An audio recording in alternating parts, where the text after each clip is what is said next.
அனைவருக்கும் வணக்கம். இந்த பதிவில் நம்ம எதை பற்றி பார்க்க போகிறோன்னு தெரிஞ்சுக்கிறதுக்கு முன்னாடி மறக்காமல் நம்ம சேனலை சப்ஸ்கிரைப் பண்ணிக்கோங்க. கூடவே பெல் பட்டனையும் கிளிக் பண்ணிவிட்டு ஆளுங்கிற ஆப்ஷனை கொடுத்துட்டிங்கன்னா நான் போடுற வீடியோக்கள் எல்லாமே மிஸ் ஆகாமல் நோட்டிஃபிகேஷனில் வந்துடும்.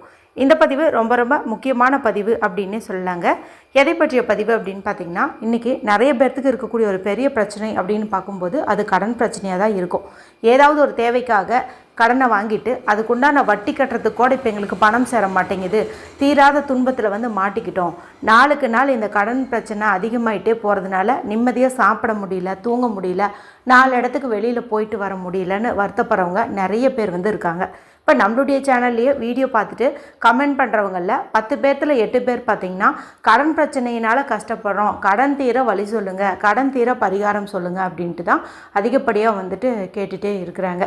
ஏற்கனவே நம்மளுடைய சேனலில் நிறைய சக்தி வாய்ந்த பரிகாரங்கள், குறிப்பாக செவ்வாய்க்கிழமை நாளில் செய்ய வேண்டிய கடன் பிரச்சனையை தீர்க்கக்கூடிய பரிகாரங்கள்னு நிறைய போட்டிருக்குறேங்க.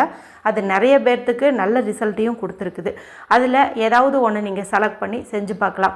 ஒரு பரிகாரம் உங்களுக்கு ரிசல்ட் கொடுக்கலைன்னா இன்னொன்று ட்ரை பண்ணுங்கள். இந்த மாதிரி டைம் கிடைக்கும்போது ஒன்றா பண்ணுங்கள். எது உங்களுக்கு கரெக்டாக செட் ஆகுதோ அதை நீங்கள் ரெகுலராக ஃபாலோ பண்ணும்போது நிச்சயமாக இந்த கடன் பிரச்சனையிலேருந்து நீங்கள் மீண்டு வந்துடலாம். சரி, இப்போது இந்த பதிவுக்கான விளக்கத்துக்குள்ளே போகலாம். இன்றைக்கி ஏப்ரல் மாதத்தின் 8ஆம் தேதி, பங்குனி மாதத்தின் 25ஆம் தேதி நிறைஞ்ச செவ்வாய்க்கிழமை. இந்த செவ்வாய்க்கிழமைங்கிறது முருகப்பெருமான் வழிபாட்டிற்கும் அவர் அதிதேவதையாக கொண்ட செவ்வாய் பகவான் வழிபாட்டிற்கும் ஏற்ற ஒரு நாளாக கருதப்படுது. இந்த நாளை மேலும் விசேஷம் சேர்க்கும் விதமாக இன்றைக்கி நமக்கு பங்குனி மாதத்திற்குண்டான வளர்பிறை ஏகாதசி திதி இருக்குது. இதை நம்ம காமதா ஏகாதசி அப்படின்னு சொல்லுவோம். நம்மளுடைய பாவங்கள் கர்ம வினைகள் எல்லாமே போக்கக்கூடிய ஒரு ஏகாதசி அப்படின்னே சொல்லலாம். நிறைய விசேஷமான தினங்கள் இருக்குது. ஆனால் முதன்மையான பாவங்கள் போக்கக்கூடிய தினம்னு பார்க்கும்போது இந்த காமதா ஏகாதசியை தான் சொல்லுவோம். ஏற்கனவே ஒரு பதிவில் இதனுடைய சிறப்பு குறித்தும், இந்த நாளில் குளிக்கும் தண்ணீரை ஒரு குறிப்பிட்ட முறையில் பயன்படுத்துங்க, ஒருவேளை வீடியோ லேட்டாக பார்த்தீங்கன்னா அதுபோல் தண்ணீரை ரெடி பண்ணிட்டு முகம் கை காலையாவது கழுவிக்கோங்கன்னு ஒரு வீடியோ போட்டிருக்கேன்.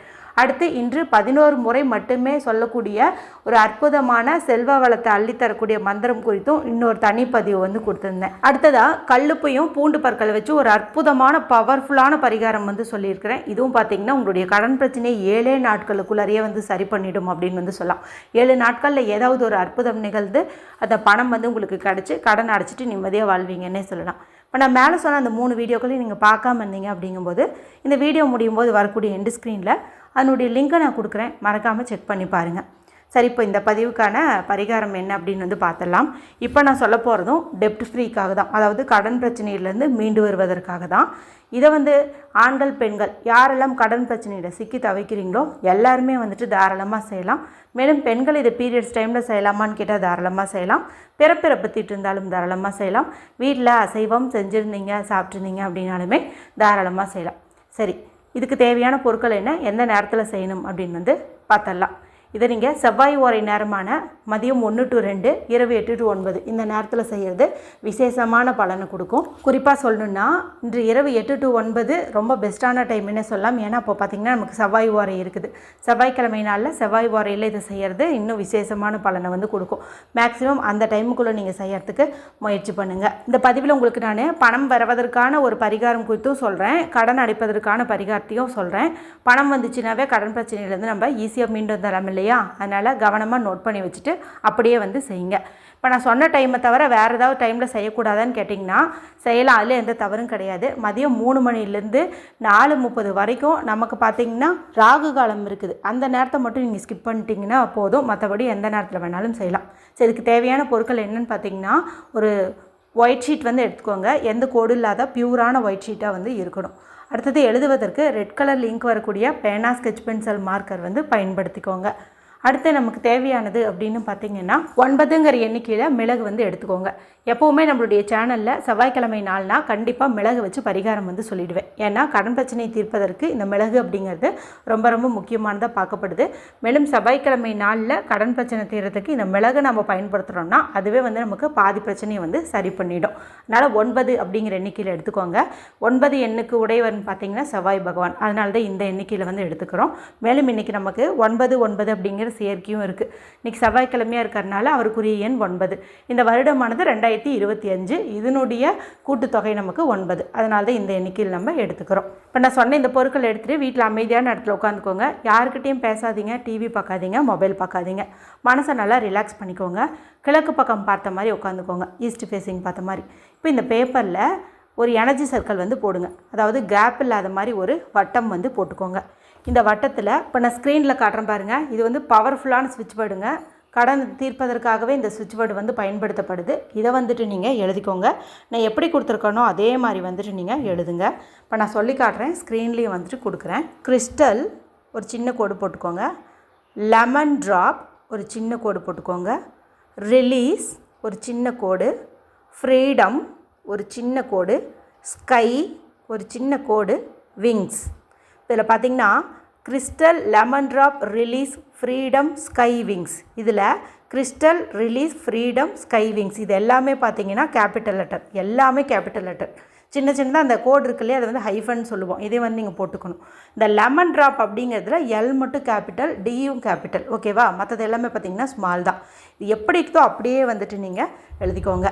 இப்போ இந்த வட்டத்துக்குள்ளே வந்து எழுதிட்டிங்களா? இப்போ கீழே வந்து சீரியல் நம்பர் போடுங்க. 1லேருந்து 9 வரைக்கும் போட்டுட்டு இப்போ நம்ம இந்த வட்டத்தில் எழுதுன இதே ஸ்விட்ச் வேர்டை அப்படியே நீங்கள் வரிசையை இதில் வந்து எழுதுங்க. மொத்தம் 9 முறை வந்துட்டு நீங்கள் இதை எழுதுகிற மாதிரி வரும். இந்த 9 முறையுமே நீங்கள் வந்து சொல்லிக்கிட்டே இந்த வேர்டை வந்து எழுதணும். இது எந்த அளவுக்கு சொல்கிறோமோ அந்த அளவுக்கு வந்து நமக்கு நல்ல ரிசல்ட்டை வந்து கொடுக்கும். அதனால் 9 முறை எழுதுங்க. 9 முறையும் நீங்கள் சொல்லிக்கிட்டே எழுதுங்க. அதன் பிறகு இந்த பேப்பரை உங்கள் முன்னாடி வச்சுக்கோங்க. நம்ம கையில் அந்த 9 மிளகு இருக்குது இல்லையா, அதை வந்து எடுத்துக்கோங்க. உங்களுடைய இடது கையில் வச்சுக்கோங்க. வச்சுட்டு என்னுடைய கடன் பிரச்சனை தீர வேண்டும், என்னுடைய கடன் பிரச்சனை தீர வேண்டும் அப்படின்ட்டு 9 முறை இந்த மிளகுகிட்ட சொல்லிவிட்டு பொறுமையாக ஒன்று ஒன்றா இந்த பேப்பரில் வந்துட்டு நீங்கள் வைங்க. ஒன்று ஒன்றா தான் வைக்கணும், கொட்டக்கூடாது. ஞாபகம் வச்சுக்கோங்க. உங்களால் முடிஞ்சிச்சு அப்படின்னா ஒவ்வொரு மிளகு வைக்கும் போதும் இந்த பவர்ஃபுல்லான ஸ்விட்ச் வேர்டை நீங்கள் சொல்லிக்கிட்டே வைக்கிறது இன்னும் சிறப்பு. ஏன்னா எந்த அளவுக்கு இன்றைக்கி நம்ம அதை யூஸ் பண்ணுறோமோ அந்தளவுக்கு நமக்கு அற்புதமான பலன்கள் வந்து கிடைக்கும். போட்டுட்டு இப்போ இந்த பேப்பரை வந்து நீங்கள் மடிச்சுக்கோங்க. மிளகு கீழே விழுகாத மாதிரி மடிச்சுட்டு பூஜை அறைக்கு செல்லக்கூடிய வாய்ப்பு இருக்கிறவங்க இதை வந்து முருகப்பெருமான் படம் இருந்ததுன்னா அங்கே வந்துட்டு நீங்கள் வச்சுருங்க. பீரியட்ஸ் டைமில் இருக்கிறவங்க வேறு எங்கேயாவது இதை நீங்கள் பத்திரமா வச்சுருங்க. எங்கே வேணால் வைக்கலாம். பீரோவில் வைக்கலாம், கபோர்டில் வைக்கலாம், இல்லை கிச்சனில் வேறு எங்கேயாவது ஒரு டப்பாவில் இந்த மாதிரி கூட நீங்கள் வந்து போட்டு வைக்கலாம். இது வந்து 9 நாட்கள் வரைக்கும் அப்படியே வந்து இருக்கட்டும். 9 நாட்கள் அப்படின்னு பார்க்கும்போது நமக்கு அடுத்த வாரம் புதன்கிழமை வரும். அந்த அன்னைக்கு பார்த்திங்கன்னா நம்மளுடைய கஷ்டங்களையெல்லாம் போக்கக்கூடிய சங்கடகர சதுர்த்தி திதியானதும் இருக்குது. இப்போ அந்த நாளில் அதாவது ஏப்ரல் 16ஆம் தேதி புதன்கிழமை அன்னைக்கு இப்போ இந்த மிளகு இருக்குது இல்லையா, இந்த மிளகு இந்த பேப்பர் ரெண்டையுமே ஒரு கற்பூரம் வச்சோ இல்லை நிறைய பேப்பரை பயன்படுத்தியோ நீங்கள் வந்து எரிச்சிருங்க. இந்த மிளகு எப்போ வெடிக்க தொடங்குதோ அப்போவே உங்களுடைய பிரச்சனைக்கான தீர்வும் வந்து கிடைக்க தொடங்கிடும். மேக்ஸிமம் இந்த 9 நாட்களுக்குள்ளேயே உங்களுக்கு வந்து ஏதாவது ஒரு மாற்றங்கள் வந்து நடக்கும் அப்படின்னே வந்து சொல்லலாம். முடிஞ்சால் இந்த 9 நாட்களும் அடிக்கடி இந்த பேப்பர் எடுத்து அதில் இருக்கிற சுவிட்ச் வேர்டை நீங்கள் தினமும் ஒரு 11 முறை, 28 முறை அல்லது 108 முறை படிக்கிறது ரொம்ப ரொம்ப வேகமான பலனை வந்துட்டு கொடுக்கும். சீக்கிரமாகவே நல்ல ரிசல்ட் வந்து கொடுக்கும். அதனால் மேக்ஸிமம் நீங்கள் அந்த மாதிரி எடுத்து படிக்கிறதுக்கு முயற்சி பண்ணுங்கள். சரி, அடுத்து பணவரவுக்கான பரிகாரம் சொல்கிறேன்னு இல்லையா, அதையும் வந்து கேட்டுக்கோங்க. இதுக்கு நமக்கு ரெட் கலர் பேனா, ஸ்கெட்ச் பென்சில், மார்க்கர் தான் தேவைப்படுது. இப்போ இந்த பேனாவை எடுத்துகிட்டு உங்களுடைய இடது கையினுடைய மணிக்கட்டில் அதாவது லெஃப்ட் ஹேண்டில் அந்த ரிஸ்ட் பகுதி இருக்குது பாருங்கள், இங்கே வந்துட்டு 897 அப்படிங்கிற நம்பரை வந்து எழுதிக்கோங்க. ஏன்னா இன்றைக்கி அதுக்கு உண்டான சேர்க்கை நமக்கு அமைஞ்சிருக்குது. எப்படின்னு கேட்டிங்கன்னா இன்றைக்கி ஏப்ரல் மாதத்தின் 8ஆம் தேதி. அடுத்து 9ங்கிற நம்பர் இந்த வருடத்தின் கூட்டுத்தொகை 2025 அப்படிங்கும்போது கிடைக்குது. 7 அப்படிங்கிறது இது பங்குனி மாதத்தின் 25ஆம் தேதியா, இதனுடைய கூட்டுத்தொகையில் நமக்கு கிடைக்குது. இந்த நம்பரை எழுதிட்டு இதை பார்த்துக்கிட்டே உங்களை தேடி பணம் வந்துட்ட மாதிரியும் உங்கள் அவசர தேவைக்கான பணம் கிடச்சிட்ட மாதிரியும் நீங்கள் இமேஜின் பண்ணணும். இவ்வளோ தான் நம்ம பண்ண வேண்டியது. நாள் முழுக்க இந்த நம்பர் உங்கள் கையில் இருக்கிற மாதிரி பார்த்துக்கோங்க. இப்போ நான் சொன்ன இந்த 2 மெத்தடையுமே நீங்கள் செஞ்சு பாருங்கள். அற்புதமான பணவரவு ஏற்பட்டு கடன் பிரச்சனையிலேருந்து நீங்கள் முற்றிலுமாகவே வெளியில் வருவீங்க. வீடியோ குறித்து ஏதாவது சந்தேகங்கள் இருந்தால் கமெண்ட் பண்ணுங்கள். மற்றும் ஒரு பயனுள்ள பதிவில் உங்களை சந்திக்கிறேன். நன்றி, வணக்கம்.